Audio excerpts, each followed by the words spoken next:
Hello and welcome to the podcast, Cyrus and Kylie. I've been following your work for some time now, so it's an honor to have you on the podcast and to be speaking with you today. I'm certain that this episode will be an eye-opener for many people and will have our listeners questioning what they thought they knew about diabetes and insulin resistance, because a lot of us out there have this misinformation and so many myths. So I'm excited to delve in to discuss our topic and a lot of the stuff that we were discussing, breaking those misconceptions that you also discuss in the book Mastering Diabetes, which was released February 18th, I believe. So it was just over a month ago from the day of recording this podcast, and it's a New York bestseller, which is amazing. So congratulations on that. So obviously the book and what we're going to be talking about goes against the grain of what people have been told by their doctors and what they've read online, and there's that conflicting information, which is I'm excited to break some of those myths and that misconception. So I remember when I first started looking into insulin resistance to understand it better, to support my PCOS clients, because around 70% of women with PCOS suffer from this condition. Your website, Mango Man Nutrition, was one of the first ones I discovered, and since then I've been learning a lot from you. So I'm excited to have you on, and it's an honor to be speaking with you both. Thank you so much, Despina. We really appreciate it. And PCOS is a condition that is growing in today's world. There's a lot more women that are being diagnosed with it. There's a lot more women that are discovering that they now have the symptoms of PCOS. And so being able to help women understand exactly what they can do is near and dear to our heart. So thanks for having us. Awesome. So I guess before we delve into our topic, our discussion for today, can you both start by sharing your stories and your journey, and tell our listeners why you decided to write the Mastering Diabetes book? Sure. So my name is Cyrus Khambatta, and I was diagnosed with type 1 diabetes at the age of 22. So I was a senior at Stanford University, and this was the year 2002. And I just noticed that my blood glucose, I noticed that I felt very low energy. I was urinating all the time, and I was cramping when I went to go to sleep. So I showed up at the health center, and I presented with all these symptoms. They checked my blood glucose. They found out it was 600. It was 6 times higher than it was supposed to be. And then they took me straight to the emergency room, where I was monitored over the course of 24 hours, given insulin, and then I was told that I have type 1 diabetes. In fact, I was told that I had not only type 1 diabetes, but alopecia universalis, which is why, as you can see, I have no hair, I have no ear hair, nose hair, eyebrows, nothing. And then I was also diagnosed with Hashimoto's hypothyroidism at the same time. So 3 autoimmune conditions within a 6-month period. So the doctors told me to eat a low carbohydrate diet, because that's the one-size-fits-all prescription for people living with any form of diabetes. So I did that, and it was supposed to keep my blood glucose controlled, and it was supposed to keep my insulin use controlled, but in reality, my blood glucose was an absolute disaster, and my insulin use started creeping up over time. So it started out in the mid-20s, and then it became 27, 32, 36, 39, 42, 45 units a day. And it was on an upward trajectory, and my carbohydrate intake wasn't changing. And in addition to that, I felt low energy, I couldn't exercise properly, and I said, you know what, it's time for a change. So started reading everything under the sun, attending scientific lectures, just opening my mind to the idea that maybe there was a different way. And along came this idea of eating a plant-based diet. And I used to be the kind of guy that would make fun of vegetarians and vegans when I was growing up, because I would be like, oh, that sucks that you have to be a vegetarian. I'm sorry that your life is so bad, right? And then all of a sudden I got open to this idea of being a plant-based eater, because many people that I had spoken with told me that they felt dramatically different and better. So I said, you know what, let me try this out. So under the guidance of a guy named Dr. Doug Graham, who actually lives in the UK as well, he taught me how to start eating lots of fruits and lots of vegetables, just that simple. And also to eliminate meat, cheese, fish, chicken, dairy products, and oils. And in so doing, I was expecting that my glucose would go through the roof, because I was eating a lot more carbohydrate-rich foods. But in reality, my blood glucose came down quickly, and my insulin use came from 45 units down to 25 units in 1 week. So I was eating almost 6 times the amount of carbohydrate energy, but my insulin use had fallen by 40%. So I said, wait a minute, something interesting is happening here. So long story short, I put myself back to graduate school. I went to go get a PhD in nutritional biochemistry so that I could understand the actual science of what was happening inside of my body. I just wanted to explain this machine. And while I was there at UC Berkeley, I learned that there's actually a whole collection of scientific information that explains not only what happened in me, but also what happens in people living with all forms of diabetes. Not just type 1, but pre-diabetes, type 2, gestational, and beyond. So I took that information, and me and Robbie Barbero created Mastering Diabetes. And Mastering Diabetes is basically a coaching program that teaches people living with all forms of diabetes how to transition to a plant-based diet so that they can also get exceptional health.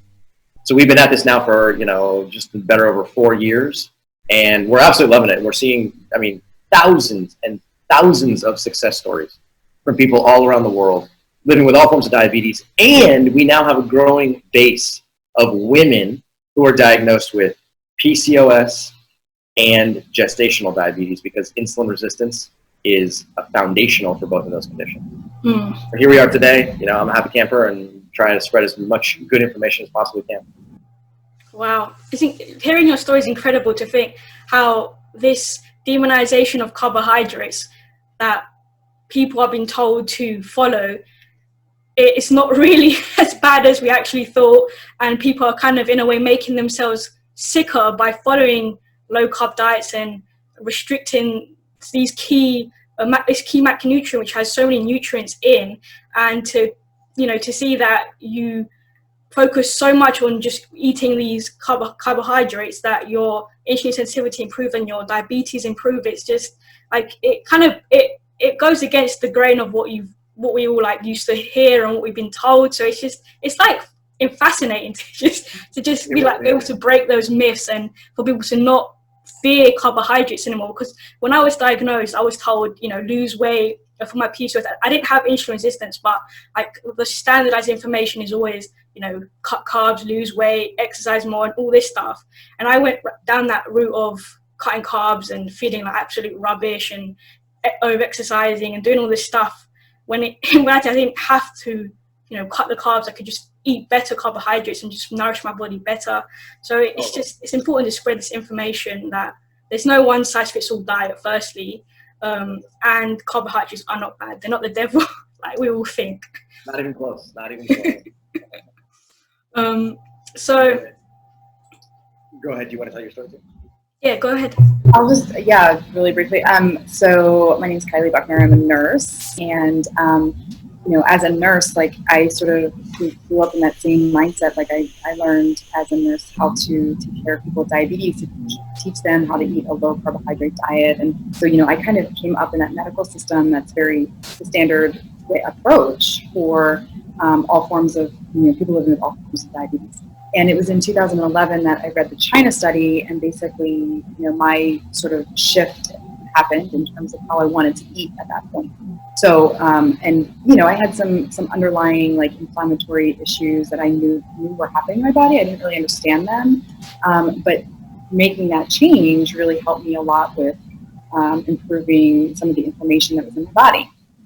Now, when I met Cyrus, and I was already sort of following this plant-based diet, I was trying to put it all together, figure it out. Cyrus and I met, and he was living with type 1 diabetes and already following this method and eating all this fruit. I was like, what is happening? Again, the nurse in me was like, you have diabetes, you can't eat all that fruit, what's happening?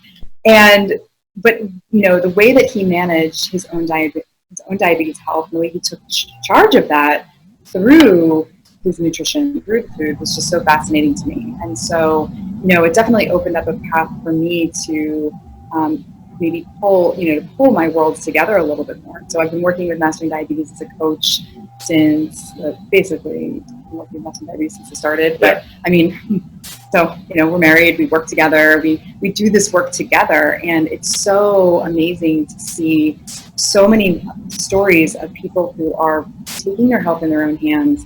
They're using this method, they're using these tools, eating a low-fat, plant-based whole food diet, and feeling great, and also getting the results they're looking for in their health. we see women, we work with women with, they may come to us because of their type 2 diabetes or pre-diabetes, but they also have a diagnosis of PCOS. Some women come to us because they have PCOS. And just to see the results that they get in terms of the weight loss or, being able to reduce their A1C, it's so exciting because it really gives people, they find so much hope in their own health condition, in understanding how their body's working, and it's just a really exciting process to be a part of. Yeah, it really is. It's just amazing when you really uncover the causes of, the PCOS, which is it could be one of the biggest causes is insulin resistance. So uncovering the root cause makes you, and figuring out that there's a way to, reverse the symptoms of PCOS and, live symptom free. It's incredible because when you're diagnosed, you often feel like you're that victim, that you're stuck and you can't really get out of, your symptoms, whether it's like infertility or the symptoms of insulin resistance and irregular periods and all that stuff. It's just amazing that there is a way out and to live symptom free and, have a, successfully become pregnant and conceive and all this stuff. It's amazing that you're, putting all this information out there and raising awareness about insulin resistant diabetes, PCOS. So let's kind of delve into the main topic here. Let's kind of backtrack. What is diabetes, insulin resistance? What are the different types of diabetes that you've been mentioning in the intro? Just so for listeners who don't really know, they've heard of it, they don't actually know what it is, and like how to find out if you do have insulin resistance. What do they need to do? Okay, so diabetes can become pretty confusing in today's world because there's so many different types. So let's just be, straightforward and understand exactly what they are. So the first two types are called type 1 and type 1.5 diabetes. Both of these are considered autoimmune conditions. Type 1 diabetes affects people generally under the age of 30 years old. Type 1.5 diabetes affects generally people over the age of 30 years old. Okay, both of them are autoimmune, which means that your immune system has been coerced or tricked into believing that the insulin-producing cells in your pancreas are a danger and a threat to you. Therefore, your own immune system goes and destroys those cells, and that cripples your ability to secrete your own insulin. So, type 1 diabetes affects younger people. It's a fast-acting condition, and people can get diagnosed with type 1 diabetes, and then within 12 to 18 months, they can have effectively zero insulin production. People with type 1.5 diabetes are diagnosed over the age of 30 in general. They test positive for only one antibody as opposed to multiple. It's a slower progressing autoimmune disease. So you can think of it as adult onset, slow progressing type 1 diabetes. That's basically what it is. Okay, now you also have type 2 diabetes and pre-diabetes. Now both of those are considered lifestyle conditions. They're not autoimmune. The underlying condition that causes pre-diabetes is called insulin resistance. And then, so what happens is that insulin resistance sets in first, and then pre-diabetes happens next. And then after pre-diabetes, if you don't treat that properly and it expands, it can then turn into type 2 diabetes. So the nice thing is that when you start at insulin resistance and then go to pre-diabetes and type 2 diabetes, in like 80 to 90% of all cases, you can move backwards and you can go from type 2 back to pre-diabetes, back to insulin resistance, back to healthy / non-diabetic. And most people are unaware of the fact that you can actually do that. So that's the first sort of like light bulb that goes off in many people's heads. And then finally, you have gestational diabetes. Gestational diabetes is what happens to women when they're pregnant. They usually get diagnosed at the end of their first trimester or maybe the middle of their second trimester. And the underlying cause of gestational diabetes is also insulin resistance. And so many women living with gestational diabetes are told that they are to either go on a low carbohydrate diet or modify their lifestyle so that they can control their blood glucose with precision so that they can maximize their own health as well as their baby's health. But what most women don't realize is that you can actually reverse gestational diabetes during pregnancy. And it's smart to try and do that because women who have been diagnosed with gestational diabetes are at greater risk for the development of type 2 diabetes years after they develop or after they deliver. Okay, so the two of them are sort of like very closely connected with each other. So the next question is sort of, well, what the heck is insulin resistance? Because we keep on referring to it, but what is it, right? So the simplest way to think about insulin resistance is caused by the consumption of a diet that is high in fat. Period, end of story. And there's plenty of like scientific evidence-based literature to sort of back up everything that I'm saying. So when you consume a diet that is either medium or high in fat, and medium or high in fat is usually somewhere greater than about 20% of all calories that you consume, okay? When you either eat a medium or high fat diet, what ends up happening is that the fat that you eat ends up traveling down your esophagus, into your stomach, into your small intestine. And these the fatty acid molecules, they end up actually getting inside of your blood. Once they're inside of your blood, these fatty acid molecules travel in other particles known as chylomicrons. And these chylomicrons have a job to sort of distribute fatty acids to tissues all throughout your body. So their job is to distribute fatty acids to your adipose tissue, your fat tissue, as well as your liver, as well as your muscle, as well as your pancreas, as well as your kidneys. Okay. Now, if majority of those fatty acids went into your adipose tissue, let's say all of those fatty acids went into your adipose tissue, there wouldn't really be much of a problem. Diabetes would not really exist. It would be kind of a very, very small condition that nobody really cared about. The problem is that there are plenty of fatty acids that go into adipose tissue, but in addition to that, fatty acids also end up going inside of your muscle and inside of your liver. And that's okay as long as the fatty acid content is very small. But what ends up happening is when you're eating a high-fat diet for breakfast, for lunch, for dinner, you're having nuts, seeds, avocados, olive oil, red meat, white meat, chicken, fish, eggs, bacon, you name it. And you're eating a lot of these foods that's very common in the low-carbohydrate world. Then the amount of fatty acids that gets inside of your muscle and liver starts to accumulate and get more and more and more and more and more. Now, it is a true statement that both your liver and muscle basically say, oh, wait a minute, there's more fatty acids coming in. I'm going to try and burn those fatty acids because it's an available fuel supply. But in these low carbohydrate scenarios, what ends up happening is that the amount that comes in is in excess of the amount that can be burned.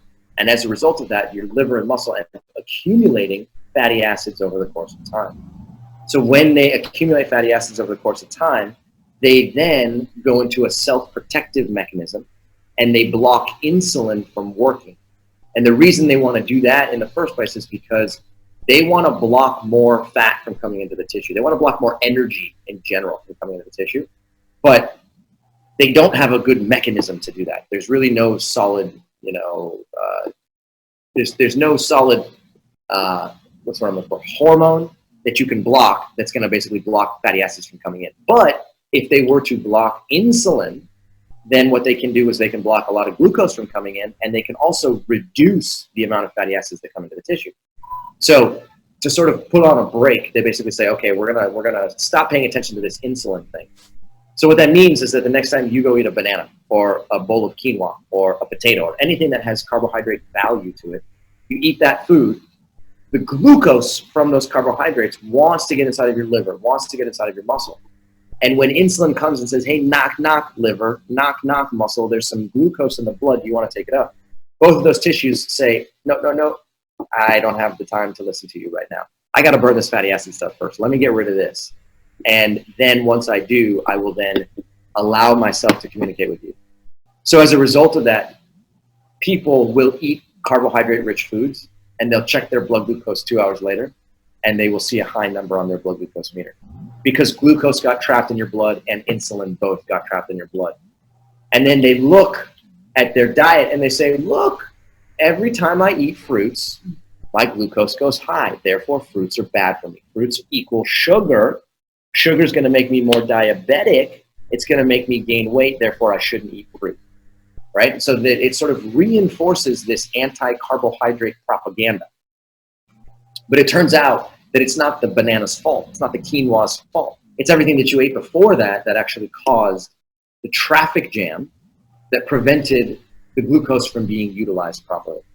So the way to reverse it is to adopt to sort of flip everything on its head and reduce your total fat intake. And we do it, in the Mastering Diabetes book, we teach people how to do it by reducing their fat intake, eating a whole bunch more plant material, and eating as many whole foods as you possibly can. So when you eat a low-fat, plant-based whole food diet, then you end up quickly reversing this situation, relieving stress from your liver and from your muscle, allowing both of those tissues to communicate with insulin more effectively. And that makes it so that when you go and eat carbohydrate-rich food, now your glucose is very stable and you don't run into excess glucose or excess insulin in your blood, which limits your risk for chronic diseases in the future. Does that make sense? Yeah, it's as you can see, it's not the carbohydrates, it's the kind of the other macronutrient fat where not like fat's bad, but it's like the overconsumption of the fat and certain types of fat that can cause the problem that we believe to be carbohydrates and fruit, that whole demonization of fruit as well, where everyone is always saying fruit's bad all the time. It's just like, why would fruit be bad? Just because it's that thing like you said, that because it's got sugar, everyone thinks anything that has sugar in it is automatically put in this group where it's just avoid, when in reality it really isn't the case. It also bothers me when people use the word sugar to describe the material that's in fruit, because in reality, technically speaking, yes, glucose and fructose, which are the two predominant, what do you call them? The two predominant, they're both sugars. I'm blanking on the word. No, they're monosaccharides. Thank you. The two predominant monosaccharide molecules that are present in fruit. Okay, they get over exaggerated and over interpreted. So they're both sweet, and they both have they can be both used as fuels. Except people lump those two into a thing called sugar, and then they refer to that fuel from a fruit as having the same metabolic effect as high fructose corn syrup or as a tablespoon of white sugar, which is a fundamentally incorrect argument. But yet when you use the word sugar to describe both types of fuel, then it's confusing, and all of a sudden you say, oh, okay, well, anything that contains this stuff called quote-unquote sugar is bad for me, including potatoes and quinoa and rice, right? And that's where people get a little bit confused. Yeah, and it's like this misinformation that really makes just us layman people get so like confused, and then you end up restricting like everything, every kind of food group. You just get stuck like, what do you actually eat? People say fat's bad, carbs are bad, don't drink this, don't eat that, and just people are just so confused and feel so overwhelmed with this just conflicting information. So I'm just glad that you're able to provide the evidence and the actual biology, the biological process of what actually causes insulin resistance. And so people, there's evidence out there. It's not just like people are just randomly just making it up just to go against the grain and cause like a debate and stuff.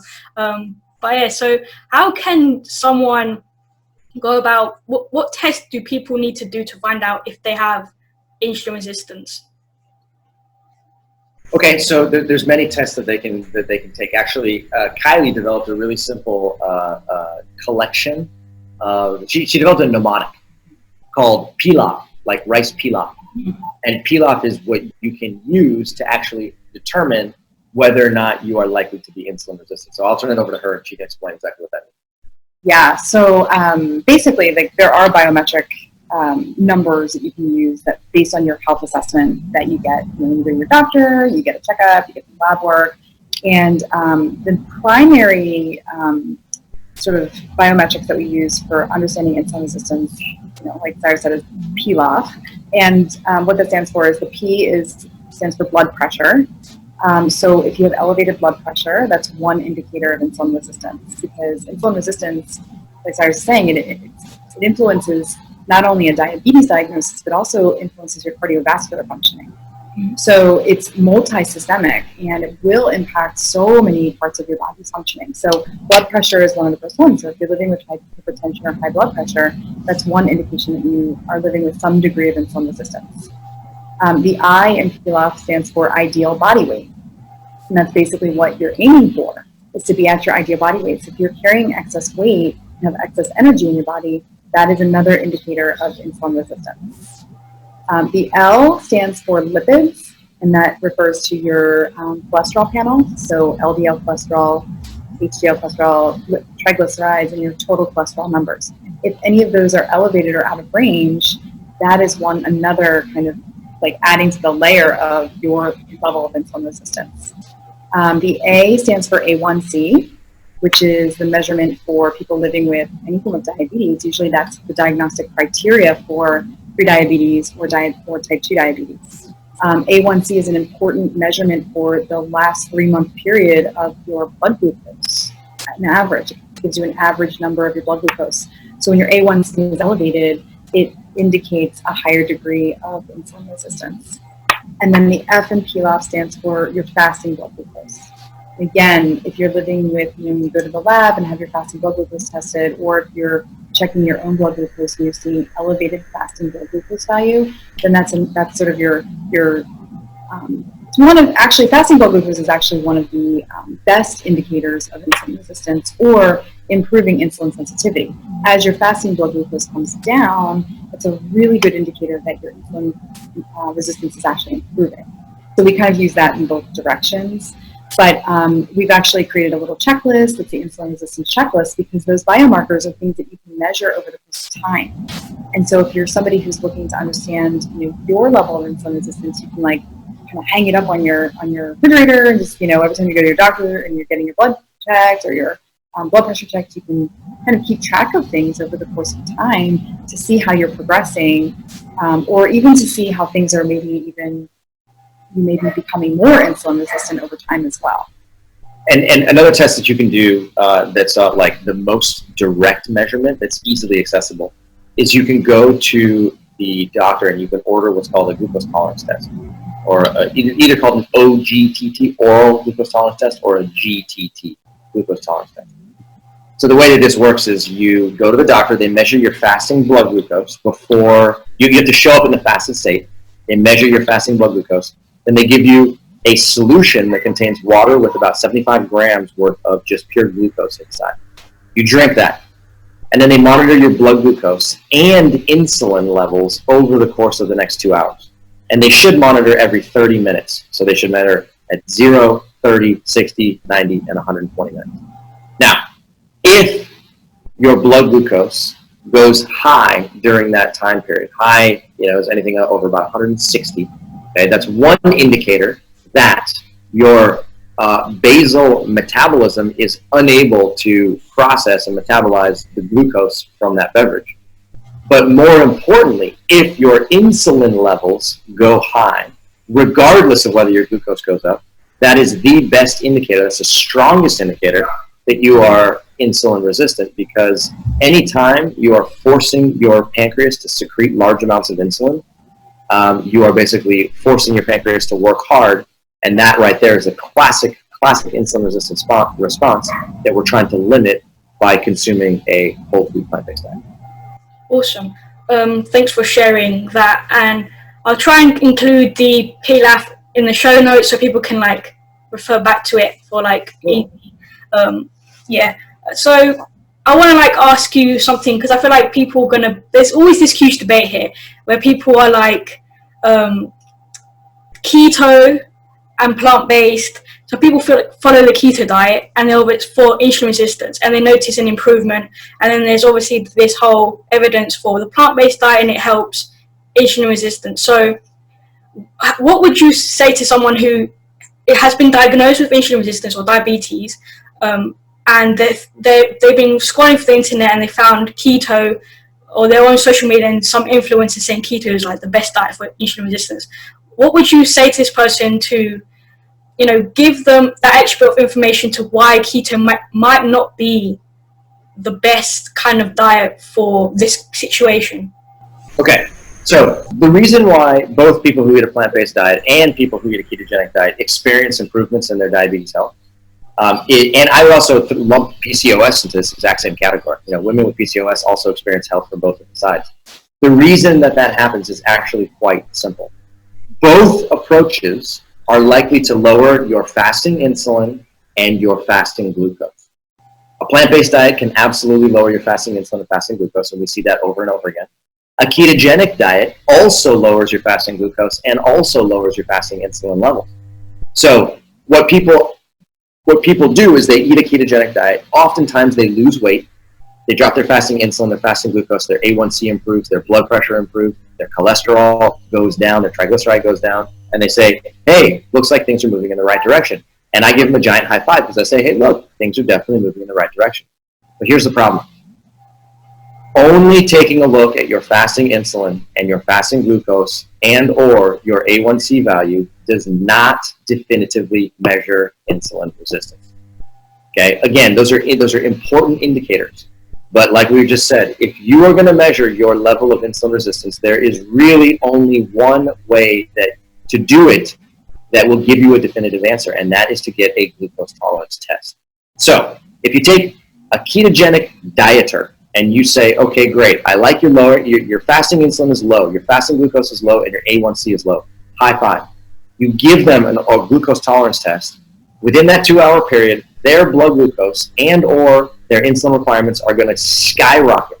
And when I say skyrocket, I really mean skyrocket. I mean, likely their blood glucose is going to go way in excess of 160, likely in the 200s, maybe low 200s, 250s.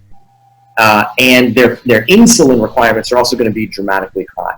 And the reason for that is because a ketogenic diet has actually increased the amount of insulin resistance in their body, even though in the fasting state they get a low fasting blood glucose and a low fasting insulin. Okay, so what they're doing is they're looking at two biomarkers and making a conclusion that is incorrect. Now, if you look at the plant-based eater, especially if it's a low-fat plant-based eater, what you will find is that they also have low fasting glucose and insulin. But if you give a plant-based eater a glucose tolerance test, in most situations, because they have gained insulin sensitivity, when they consume that beverage that contains 75 grams of glucose, their blood glucose is not likely to budge and their insulin levels are not likely to budge. Again, that's a strong indicator that they are insulin sensitive as opposed to insulin resistant. So it's just a classic example of not using the right test to determine whether you are insulin resistant or not. Looking at the incorrect biomarkers and then making conclusions that actually don't stand the test of time. Awesome. I'm glad you touched on that because this is like a huge debate in the PCOS community. So it's good to be like raising this information on the podcast because I get this question asked all the time. So I like to have people like yourselves say your stance and provide the evidence. So people are like, one more thing to add on to that too is the fact that when you're looking at long-term health outcomes as well, we know from the research and from the years of evidence that people who follow a high-fat diet are much higher risk for cardiovascular disease, much higher risk for hypertension, much higher risk for high cholesterol that causes things like strokes and heart attacks. And I think that that's something that also doesn't really fit into the equation when you're comparing the ketogenic versus the plant-based diet. Because the ketogenic diet being a high-fat diet, we know the long-term effects of that. And when you put it up against a plant-based diet, looking at long-term health outcomes, you're going to see a very significant reduction in your risks for these long-term health issues when you're following a plant-based diet. So, I feel like, again, as a nurse, as a wellness promoter, as a health promoter, I can't overlook that in terms of long-term health outcomes and life expectancy. And that's a really important part that I think there's just not enough information. I mean, if you're looking at strictly a ketogenic diet, it's such a new term for a version of other high-fat diets. And when you look at the research and look at the evidence on the high-fat diet, you'll see time and again that it just has detrimental effects for your long-term health. That's the whole thing I like to tell my clients, that you have to be looking long-term whenever you're thinking of following some kind of diet. Always look long-term, see, has there been long-term studies looking into the ketogenic diet and seeing what the effects would be on your body, not just short-term of I'm going to lose weight, I'm going to see some improvements in certain markers, but long-term, is there the evidence that this is actually going to help 10 years from now, not just from 1 month to the next, and then so on. So yeah, awesome. I want to ask you so someone who's just been diagnosed now, and they've heard about the plant-based diet, and they want to give it a go. How does your approach?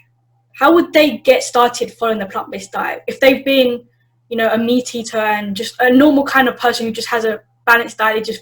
How would they start following your approach?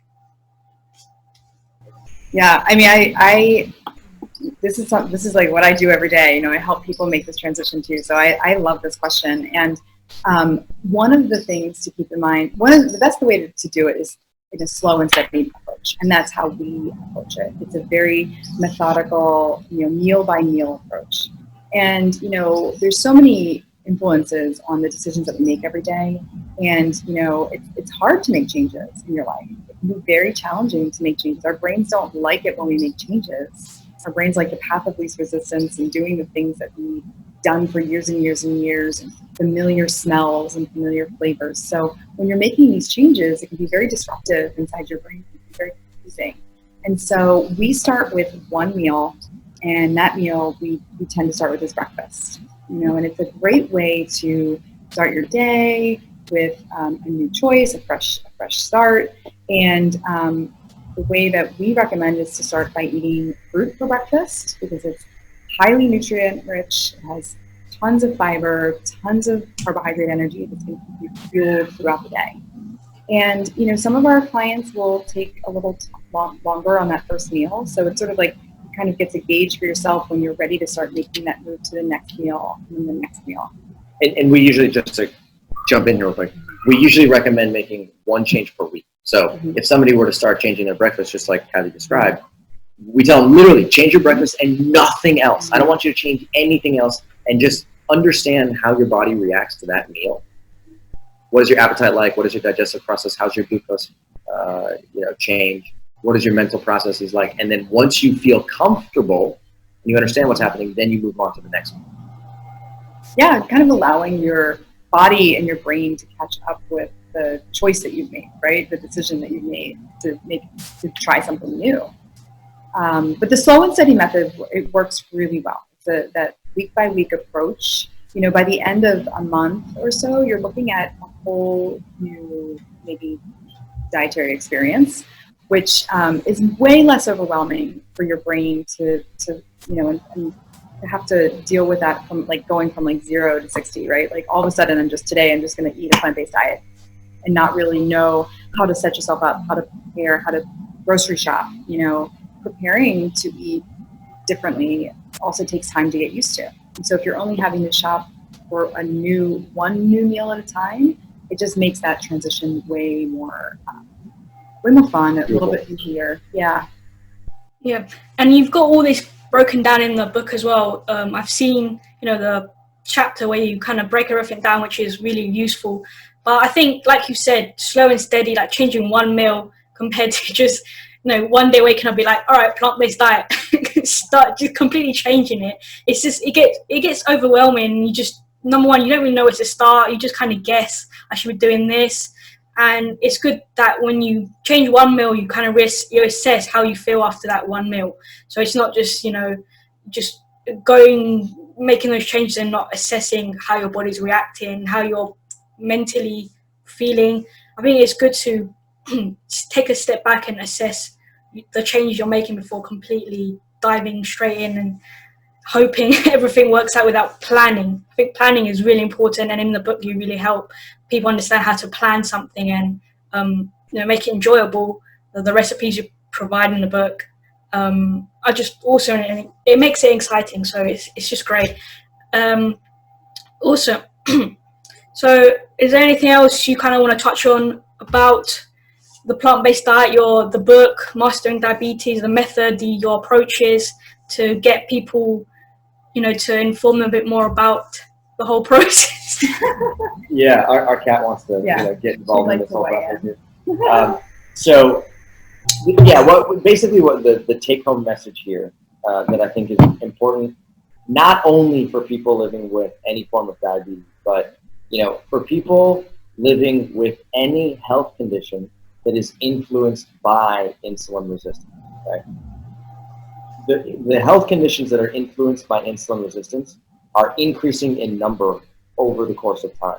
So you have all the versions of diabetes, type 1, type 1.5. They're not caused by insulin resistance, but they are influenced by it. In other words, if you become insulin resistant, then your glucose becomes harder to manage. Again, prediabetes, type 2 diabetes, they're caused by insulin. Gestational, caused by insulin.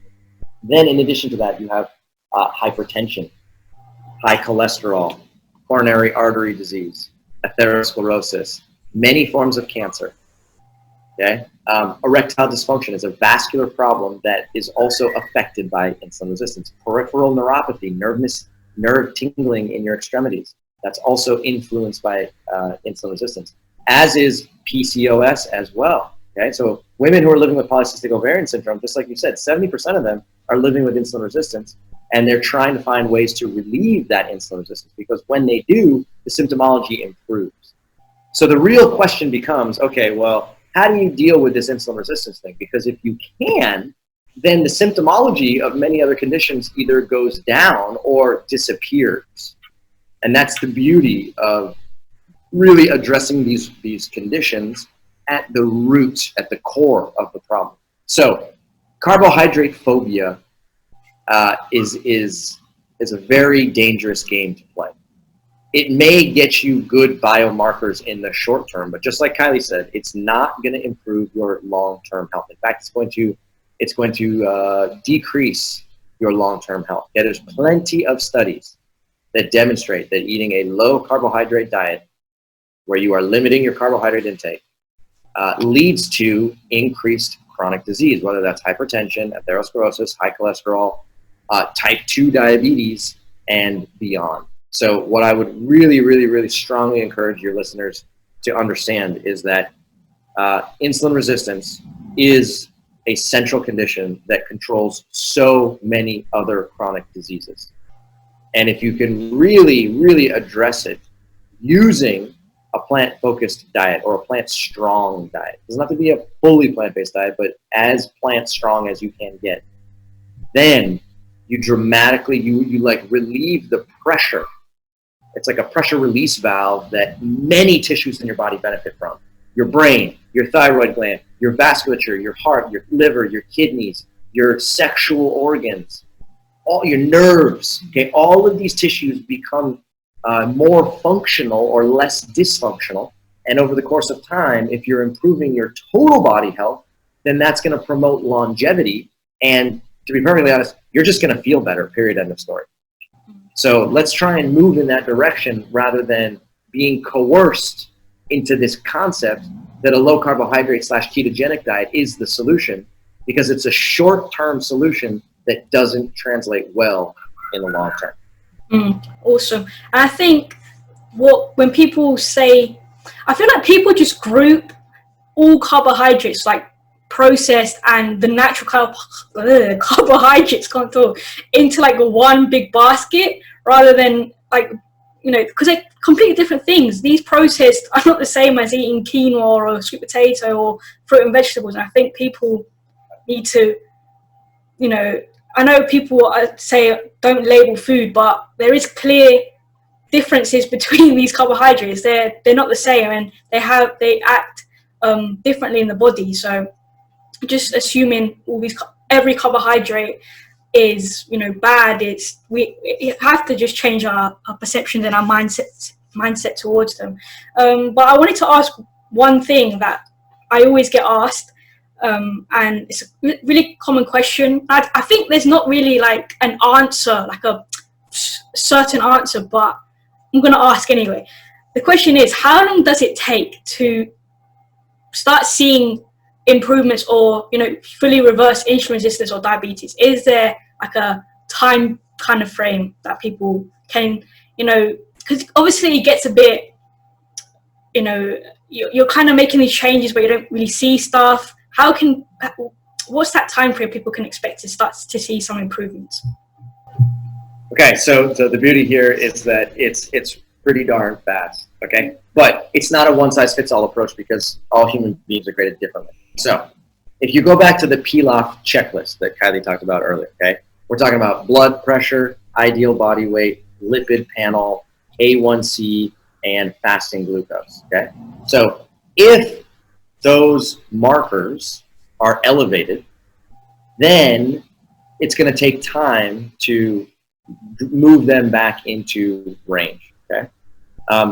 Now, if those markers are significantly elevated, then it's likely going to take an even longer time to get them right into range, right?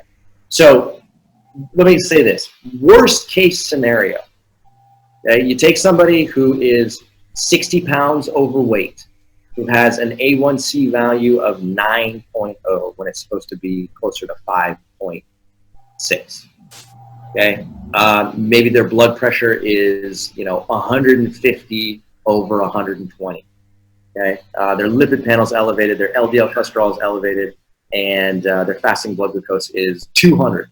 Okay, so in that scenario, you take somebody, you put them through the Mastering Diabetes protocol, the Mastering Diabetes method. Worst case scenario, their blood glucose and insulin levels, or their blood glucose is not going to change for, 10 days, maybe 2 weeks, max. Okay, at which point, if they stick with the protocol, they're going to start to see some improvements. Okay, that's like absolute worst case scenario. More appropriately, what we see usually is that people who adopt the Mastering Diabetes method start to see changes in their blood glucose and their energy levels and their digestive processes and their mental clarity within literally 3 to 4 days. I mean, it is fast. When I transitioned to a low-fat, plant-based whole food diet, I saw changes in my blood glucose within 24 hours. And my blood glucose fell like a rock, and I had to start decreasing how much insulin I was giving myself. I had to do that quickly, right? But in addition to that, I'm also at my normal body weight. I have a normal lipid panel. I'm not hypertensive. My A1C was slightly elevated, and I exercise for 60 minutes every single day. So as a result of that, I already had a number of, I was not that far away from having an ideal insulin sensitivity, and as a result of that, I saw changes pretty quickly. So point being is that it's a very fast improvement, and most people think, oh well, if I'm going to reverse insulin resistance, reversing insulin resistance is going to take me 2 years, and the answer is, yeah, fully reversing insulin resistance can take 6 months to a year to 2 years, depending on the severity, no questions asked. But to start seeing the improvements and to be positively encouraged by what you're experiencing, that usually happens within days to 1 to 2 weeks the most. Yeah. It is really encouraging for people to see the changes in their blood glucose readings, because that's such a daily reminder. And, where weight, we can maybe do a weekly weight or maybe less frequently than that even, so it's harder to see the changes there. But when you start seeing changes in your blood glucose right away, it's very, very motivating. And we have one member of our program who came to us in January after having their last A1C be 7.5. Somebody living with type 1 diabetes, had never ever been below 7.5. And after 6 weeks in our program, happened to be getting their A1C rechecked. And the follow-up A1C after 6 weeks in this program was down to 6.5. So, I mean, that's a really big change. It's a 1% reduction in A1C over a 6-week period. And that's a huge improvement for somebody who's been living with any form of diabetes and struggling with your A1C. If that's you, you know what that struggle is like. And so go to your doctor every time and feel that weight of that test. And, oh my gosh, how's this one going to go this time? And it's a real concern for a lot of people living with diabetes. And, to finally get some really positive feedback that, wow, I can actually make these changes in my health. I can influence my A1C. I can see reductions in my daily blood glucose readings or improvements in those readings. It's just such a wonderful feeling to be able to see those changes. It's very motivating. It's very empowering. It keeps people kind of recommitted to the lifestyle. Yeah, because obviously living with a condition like that, it can be, it's hard. So being able to see those improvements while you're making changes to, following a diet that you're not used to, you've completely changed your whole eating habits, being able to see those quick improvements, even within a few weeks or a few months, is really motivating and encouraging to keep you sticking to that whole way of eating and continuing with your lifestyle. The final thing I want to ask is, is it possible for someone who's following the plant-based diet to just do that alone, or do they have to couple it with exercise, or can it just be just changing the way you eat? Okay, so in the Mastering Diabetes book, we explain the Mastering Diabetes method. Okay, and the method is specifically designed, just like Kylie said earlier, to do in a step-by-step format. So we actually don't recommend making changes to your exercise habits right off the bat. We really don't. Because when you make changes to just your diet by itself and you transition to a more plant-forward diet, there's so many changes that are happening right off the bat that adding exercise in, especially if it's like long duration or high intensity exercise, can actually become problematic. So what we recommend is literally change your diet in isolation first. Do that for at least a month. Change your breakfast for a week, change your lunch for a week, change your dinner for a week, change your desserts for a week, and get really comfortable with it. If you need another month, go for it. Take it. It's fine. Once you've gotten there, then we recommend starting with intermittent fasting. And then we teach you how to use intermittent fasting as another tool in your insulin sensitivity toolkit. And then we teach you how to use exercise as the third insulin sensitizer, right? So most people in our program, they don't even touch exercise for like 2 months, 3 months, right? The super ambitious people do, and we teach them how to do it in a safe manner.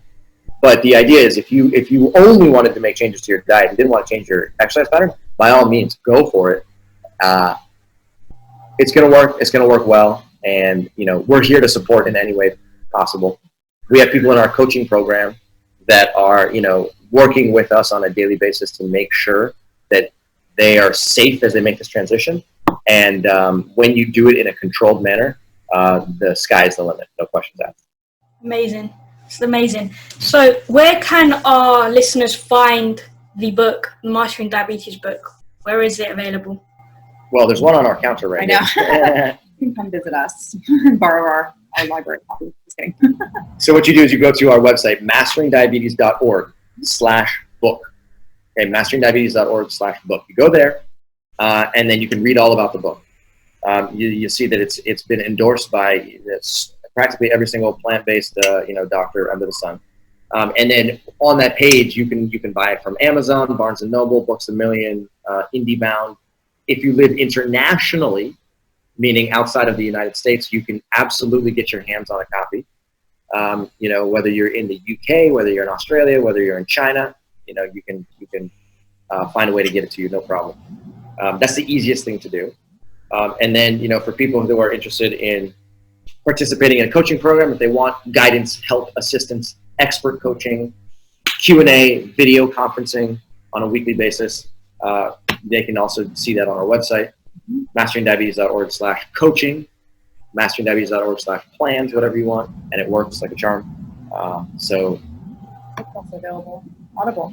the book is also available on Audible, so if you want to listen to the audiobook, which Ravi and I actually recorded, that's fun as well. And then there's also the Kindle version or the Nook version if you want to look at it digitally. So all of those are available, and we appreciate the opportunity to talk about it here today. It's been super cool of you. Awesome. I really enjoyed reading the book. But you did a great job of breaking down really complex information and explaining through evidence why the popular way of thinking that we've been told or we see on Google about insulin resistance, diabetes, and carbs is false, and breaking those myths and misconceptions. So I'll link the book in the show notes and where you can buy it. Do you have any social media channels you want to get our listeners to follow you on? Of course. Social media is fun for us. So if you're on Instagram, find us at Mastering Diabetes. If you're on Facebook, follow us at Mastering Diabetes. If you're on YouTube, following us at Mastering Diabetes. It's pretty straightforward. So just type in those 2 words to any social media platform, and we should pull up. Instagram is usually it's the best place to keep in contact with us because we're very active there. And for those grammars out there, come hang out with us, and we can have some fun. Listen, Thank you so much for coming on the podcast. Highly recommend buying the book, following you on Instagram and all the social media platforms. It's been an honor speaking to you both.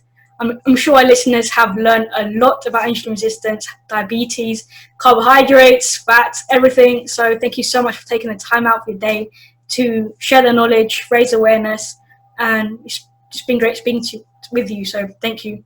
Thank you, Despina. We really appreciate it. Thank you. We really appreciate the opportunity to talk about this and get the word out, because you're doing a great job of spreading information that's evidence-based for people who are really looking for solutions. So, thank you one more time, and we appreciate it. Thank you so much.